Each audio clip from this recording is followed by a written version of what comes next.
Amagye ga Uganda agali mu kukuuma emirembe mu ggwanga lya Somalia olunaku lw'eggulo lwe gakuzizza olunaku lwa Tarehe sita nga wano mu Uganda emikolo gyaliwo ku lunaku lwa kutaano ng'era gyakwatirwa Moroto.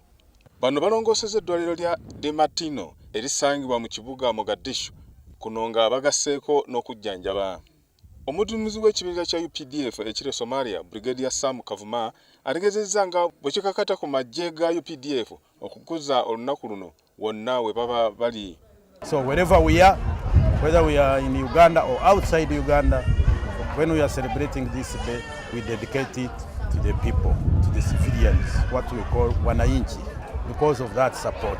Dr. Asha Omar Ahmed nga yakulira eddwaliro lya Matino e Mogadishu asiimye nnyo eggye lya UPDF olw'okubakwatizaako. It is their day today of Army Day and we are happy, we appreciate the services we are receiving from them. Oluvannyuma bano bategese ekijjulo mu nkambi ya Harane nga abagenyi bangi beetabyeko okuli ne omubaka ow'enjawulo owa ssentebe w'omukago gw'amawanga ga Africa Ambassador Maman Sidoko n'omumyuka we Lydia Wanyoto kuno nga kwogasse n'omuduumizi w'eggye lya Somalia. Brothers and sisters, you were first on the front line here in 2007. We are just proud of you.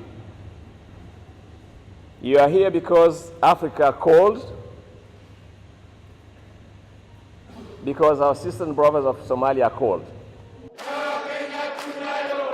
Olunaku luno olwa Tarehe sita lukuzibwa buli nga 6 February okujjaguza amazaalibwa ga UPDF nga kati eggye liwezezza emyaka 34 kasookedde nga libagibwa